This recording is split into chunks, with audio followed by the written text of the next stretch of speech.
5 things that you absolutely must do before you turn 18. Let's go. Make sure you stick around to the end for a super secret car insurance tip that nobody ever told me. So number 1 is learn to cook healthy food. And I'll explain why. Picture this scenario. You move away from home and you get to college, you got an exam, and you wake up one morning and you realize, oh my gosh, I don't have any food, or I have ingredients but I don't know how to make any food. So instead you run to school, you pick up a McDonald's sandwich on the way there, and because you're stressed, you start repeating that pattern, just eating junk food all the time because it's easily accessible, and within 6 months your waistline is much bigger and your self-esteem goes down, which doesn't help your confidence, especially when it comes to the exams. I do not want that for you. So before you leave high school, teach yourself how to cook some good food. It will pay you dividends. The ability to have nice, non-unhealthy food that you can eat, it sustains you, it sustains your brain, it'll make you better performance at your school, at your new job, whatever it is that you're trying to do. Just learn how to cook some food and learn how to do it on a budget. Here's the example. You could spend $20 on a Big Mac, fries, large ice cream, and a drink, or you could pay $1.50 for macaroni, $6 for tuna, $3 for peas, and $4 for mayo. Add some extra virgin olive oil in there, and guess what? Boom.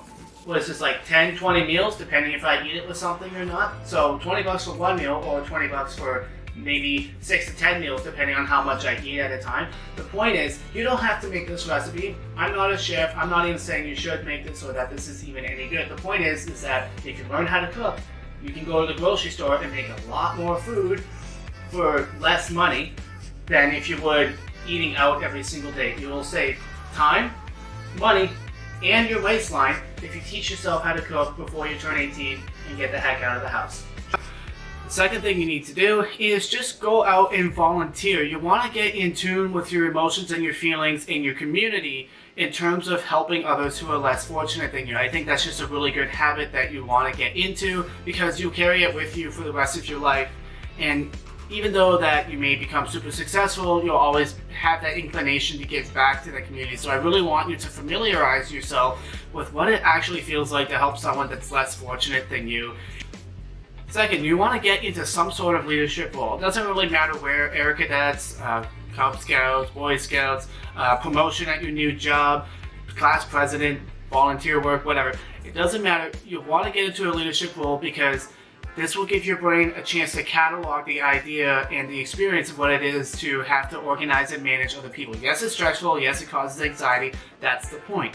You want to experience those emotions firsthand so that when you get to college or your new job and you have the opportunity to lead people, you're not shaking in your boots and completely freaking the frick out, because you actually have some sort of prior experience. Your brain has experienced this before. It's not going to freak out as much have you had no prior experience. So that'll definitely help you going into college and becoming an adult. Fourth tip is learn to be on time. Guys, it's obvious. People will think better of you if you're on time. This is just kind of like a no-brainer, but sometimes we don't think about it.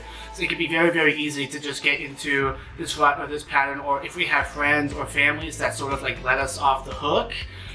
Honestly, there are people out there that won't let you off the hook. Your professor might not let you off the hook. Your new job boss might not let you off the hook. And if you establish a habit of just arriving, 5 minutes late, 10 minutes late, 30 minutes late, or even being really late on projects, just because your high school teacher let you off the hook does not mean that your professor is going to let you off the hook. So you definitely want to get into the habit of being on time. It's just something that'll make you a lot more stable and make you have a lot more favor in the eyes of the people who are going to be deciding who to give special opportunities to. Especially, and that's really important, especially if you want those opportunities. And the fifth thing is learn to figure out what you don't know. Guys, I gotta tell you, when I was 20 years old, I thought I knew a lot. But every single year since then, I have learned something and decided that I didn't know anything the year before. Now, understanding that pattern, you may not see that when you're a teenager, but as someone who's in the middle of their 20s, I definitely see it now. So knowing that, I can say, hey, you know what? I'm probably gonna think next year, I'll probably think that I don't know much now, especially if I'm continuously learning and reading. And so I can predict that in the future and say, hey, I probably don't know everything right now. So let me ask myself, what questions should I be asking to figure out what it is that I don't know, so that I don't make myself look like a big, arrogant, stupid idiot, especially when it comes to discussing religion and politics as we are all so inclined to do. Just get in the habit of asking questions. Am I sure that I actually know this? Or am I assuming something?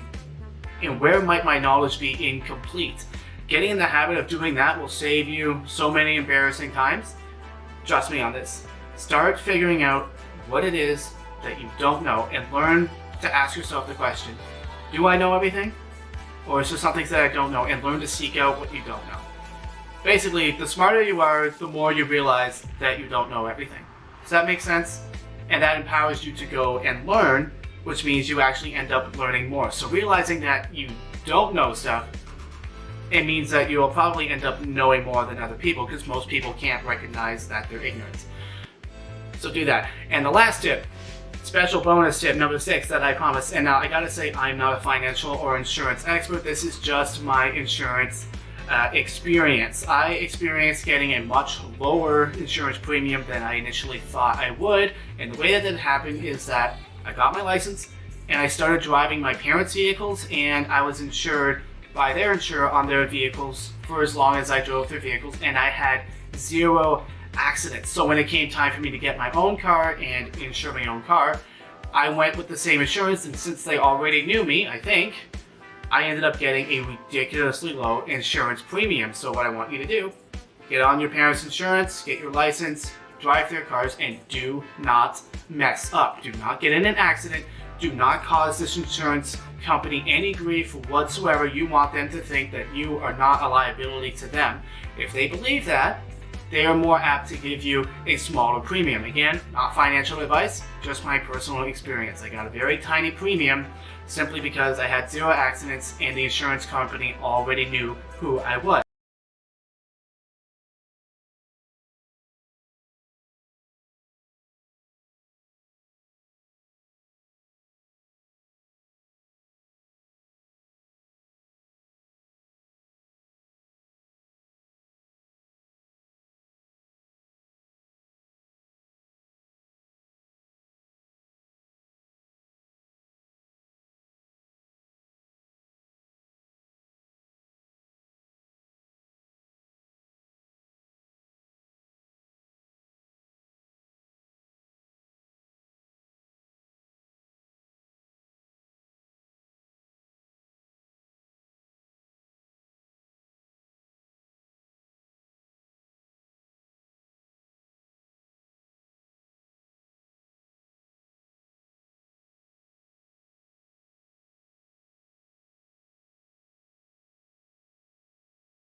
One of the hardest things about becoming an adult is making time for your hobbies. You know, I got a painting back there that I'm working on, and I gotta tell you, scheduling time for it is really, really hard. But I have some tips, so check out this video right here on how to schedule time for your art. I hope to see you there.